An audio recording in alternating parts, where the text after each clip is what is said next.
Hello friends, आज આપણે ધોરણ 9 વિષય ગણિત વિકાસ પરીક્ષાલક્ષી એસાઇનમેન્ટ 2026 માં વાર્ષિક પરીક્ષા માટે વિભાગ બી ની અંદર ચેપ્ટર નંબર 7 નું સોલ્યુશન જોવાના છે। જો વિદ્યાર્થી મિત્રો હજુ સુધી આપણી ચેનલને સબસ્ક્રાઇબ ના કરીએ તો કરી લેજો, બાજુમાં આવેલા બેલ આઇકન દબાવી દેજો જેથી આવનારા વિડિયો નોટિફિકેશન તમને મળતું રહે। ચાલો આપણે સોલ્યુશન જોઈ લઈએ। ચેપ્ટર નંબર 7 પહેલો દાખલો છે ત્રિકોણ ABC માં ખૂણો B બરાબર ખૂણો C છે। જો AB બરાબર 5 સેન્ટીમીટર અને BC બરાબર 8 સેન્ટીમીટર હોય તો ત્રિકોણ ABC ની પરિમિતિ શોધ। તો ખૂણો B બરાબર ખૂણો C છે માટે AB બરાબર AC, માટે AB બરાબર 5 સેન્ટીમીટર તો AC બરાબર પણ 5 સેન્ટીમીટર, BC બરાબર 8 સેન્ટીમીટર। હવે ત્રિકોણ ABC ની પરિમિતિ બરાબર બધી જ બાજુઓનો સરવાળો, તો AB વત્તા AC વત્તા BC, તો 5 વત્તા 5 વત્તા 8 એટલે થશે 18 સેન્ટીમીટર। બીજું, ત્રિકોણ ABC માં ખૂણો A બરાબર ખૂણો C છે। જો BC બરાબર 3 સેન્ટીમીટર અને ત્રિકોણ ABC ની પરિમિતિ 10 સેન્ટીમીટર હોય તો AC બરાબર શોધવાનું છે। તો હવે ખૂણો A બરાબર ખૂણો C છે માટે BC બરાબર AB, તો BC બરાબર 3 સેન્ટીમીટર છે તો AB બરાબર થશે 3 સેન્ટીમીટર। તો હવે AC બરાબર આપણે શોધવાનું છે। હવે અહીંયા વિદ્યાર્થી મિત્રો આ કારણે AC બરાબર આપણે શોધવાનું છે। હવે ત્રિકોણ ABCD ની પરિમિતિ બરાબર બધી જ બાજુઓનો સરવાળો, તો પરિમિતિ આપણને 10 આપેલી છે તો બધી જ બાજુએ AB વત્તા BC વત્તા AC માટે પરિમિતિ 10 બરાબર AB બરાબર 3 થશે, એટલે 3 વત્તા 3 બરાબર વત્તા AC, 3 ને 3 6 થઈ જશે, 6 આ બાજુ આવશે એટલે માઇનસમાં 6 આવશે, 10 માંથી 6 જાય એટલે 4, AC બરાબર હશે 4 સેન્ટીમીટર। ત્રીજો, આપેલ આકૃતિમાં AB બરાબર AC, PQ સમાંતર BC તથા ખૂણો A બરાબર 40 અંશ હોય તો ખૂણો PQC શોધો।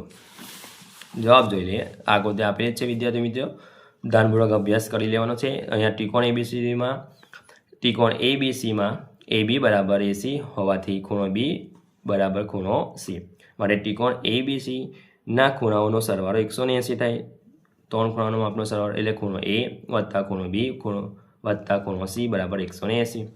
એ અહીંયા આપેલ છે 40, ખૂણો B બરાબર એટલે B વત્તા C બરાબર ખૂણો B વત્તા 180, 40 વત્તા 2 ખૂણો B બરાબર 180, 40 આ બાજુ આવશે એટલે માઇનસમાં આવશે તો 140 આવશે, ગુણાકાર સંબંધમાં છે એટલે 2 નીચે આવશે, 70 ગુણ્યા 2, 2 અહીંયા કટ થાય તો ખૂણો B આવશે 70 અને ખૂણો C પણ થશે 70નો, માટે PQ સમાંતર BC હોવાથી ખૂણો PQC અને ખૂણો CA અંતઃકોણો છે, માટે ખૂણો PQC વત્તા ખૂણો C બરાબર 180, ખૂણો PQC બરાબર 70, અહીંયા 70 થશે ખૂણો C બરાબર 180, 70 આ બાજુ આવે એટલે માઇનસમાં આવશે, માટે ખૂણો PQC બરાબર 110 આવશે।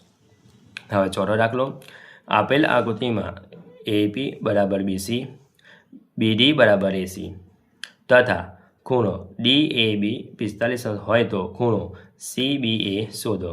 અહીંયા આકૃતિ આપેલી છે ABCD, તો ત્રિકોણ ABD અને ત્રિકોણ BAC માં AD બરાબર BC આપેલ છે, BD બરાબર AC આપેલ છે, AB બરાબર BA સામાન્ય બાજુઓ છે, તેથી ત્રિકોણ APQ એકરૂપ ત્રિકોણ BAC બા મુજબ, માટે એકરૂપ ત્રિકોણના અનુરૂપ ભાગો સમાન હોય, માટે ખૂણો DAB બરાબર ખૂણો CBA એટલે ખૂણો DAB છે 45 તો માટે ખૂણો CBA થશે 45 અંશ।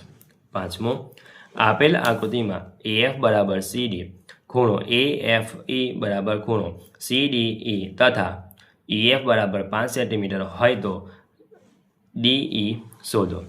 તો અહીંયા આપેલ આકૃતિ છે તો માટે ખૂણો AFE બરાબર ખૂણો CDA અને FAE બરાબર ખૂણો DCE સમાન ચાપ AC દ્વારા વર્તુળ પરના ખૂણા, માટે ત્રિકોણ AFE બરાબર ત્રિકોણ CDF, માટે ત્રિકોણ AFE એકરૂપ ત્રિકોણ CDE સમરૂપ ત્રિકોણના અનુરૂપ બાજુઓ ગુણોત્તર લીધા એટલે સમાન હોય છે, માટે AF બરાબર CD બરાબર EF છેદમાં DA બરાબર AF છેદમાં CE, માટે અહીંયા AF છેદમાં CD બરાબર FE છેદમાં DE, તો અહીંયા AF બરાબર CD આપણે CD ના છેદમાં CD બરાબર અહીંયા FE નું માપ આપેલું છે 5 સેન્ટીમીટર ડી એ આપણે શોધવાનું છે એટલે અહીંયા થશે 1 બરાબર 5/DF 5 આ બાજુ હશે એટલે DF બરાબર 5 સેન્ટીમીટર આવશે DF કહો કે પછી ED કહો બરાબર 5 સેન્ટીમીટર આવશે જો વિદ્યાર્થી મિત્રો અમારો વિડીયો ગમ્યો હોય તો લાઈક કરજો